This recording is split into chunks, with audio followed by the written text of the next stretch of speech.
दिल्ली के साक्षी हत्याकांड में अब बड़े बड़े खुलासे हो रहे हैं। जहां एक तरफ साक्षी की पोस्टमार्टम रिपोर्ट में कई सारी बातें निकलकर सामने आई, तो वहीं दूसरी तरफ हैवान साहिल पुलिस के सामने कई सारे राज खोल रहा है।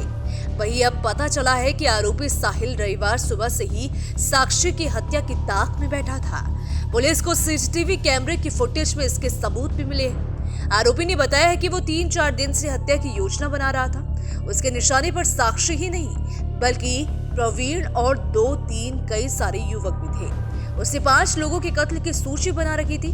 रविवार को रास्ते में जो कोई भी उसे मिलता वो उसकी हत्या कर देता। उसे मालूम था कि इस मार्ग का इस्तेमाल साक्षी और कई सारे लोग करते हैं, इसीलिए वो चाकू लेकर सुबह से घूम रहा था। आरोपी ने बताया कि सुबह करीब 11 बजे उसने शराब और गांजा पिया। बीच बीच में भी नशीला पदार्थ पीता रहा। जब उसने हत्या की तब भी वो नशे में धुत था। आरोपी ने कहा कि साक्षी ने दोस्ती का वास्ता देकर हमला ना करने की गुहार भी लगाई, लेकिन वो लगातार वार करता रहा। हत्या के लिए उसने हरिद्वार से चाकू खरीदा था। फिलहाल पुलिस चाकू बरामद करने की कोशिश कर रही है। पुलिस को एक और सीसीटीवी कैमरे की फुटेज मिली है। इसमें घटनास्थल पर वारदात से ठीक पहले साहिल एक युवक से बात करते दिखाई दे रहा है।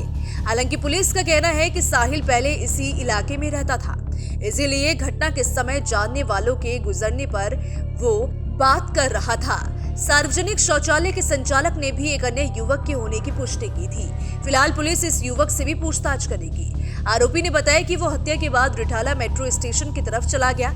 इस बीच गुप्ता कॉलोनी के जंगल में फोन और चाकू को फेंक दिया।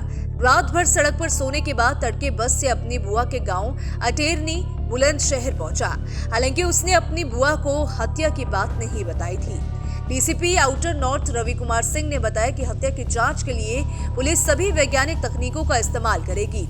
अगर जरूरत पड़ी तो आरोपी के मनोवैज्ञानिक परीक्षण के लिए किसी मनोवैज्ञानिक की भी सहायता ली जाएगी। उन्होंने मंगलवार को कहा कि आरोपी से पूछताछ कर सबूत जुटाया जाएगा, साथ ही हत्या की वजह को ढूंढा जाएगा।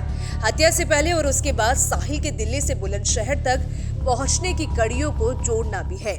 आरोपी साक्षी और उनके दोस्तों के phone, social media account, call details खंगाले जा रहे हैं ताकि पता लग पाए कि हत्या में कोई और तो शामिल नहीं। अभी फोन और वारदात में इस्तेमाल चाकू बरामद नहीं हुआ है। इन दोनों को ढूंढा जा रहा है। जांच सूत्रों ने बताया है कि पुलिस प्रवीण से भी पूछताछ करेगी। फिलहाल प्रवीण जौनपुर में है। वो भी 5-6 साल से साहिल के साथ रहता था, लेकिन जल्द ही उसने अपना काम शुरू कर लिया। प्रवीण से पूछताछ से कुछ अहम कड़ियां भी जुड़ेंगी और हत्या की वजह भी मालूम होगी। दिल्ली कांग्रेस के अध्यक्ष चौधरी अनिल कुमार ने मंगलवार को पीड़ित परिवार से मुलाकात की। उन्होंने दिल्ली में बढ़ते अपराधों और कानून व्यवस्था के लिए भाजपा और आम आदमी पार्टी दोनों को ही बराबर का जिम्मेदार ठहराया है। आपको बता दें कि दिल्ली पुलिस लगातार मामलों की जांच में जुटी हुई है। साहिल को यूपी के बुलंदशहर से गिरफ्तार कर लिया गया था। इसके बाद साहिल के पिता का बयान भी सामने आया था। उसके पिता का कहना था कि वो नाबालिग नहीं है, उसको सजा मिलनी चाहिए। हमने कभी नहीं सोचा कि वो इतना ज्यादा क्रूर हो जाएगा। वो परिवार से कोई मतलब नहीं रखता था। खबरों की माने तो साहिल पिछले 2 दिनों से चाकू लेकर चल रहा था। साक्षी से उसने किसी की बर्थडे पार्टी में चलने को कहा था और साक्षी बार बार मना कर रही थी। जब साक्षी ने साहिल की बात नहीं मानी तो उसने उसे मौत के घाट उतार दिया और इसके बाद अब नए खुलासे इस पूरे हत्याकांड को लेकर हो रहे हैं।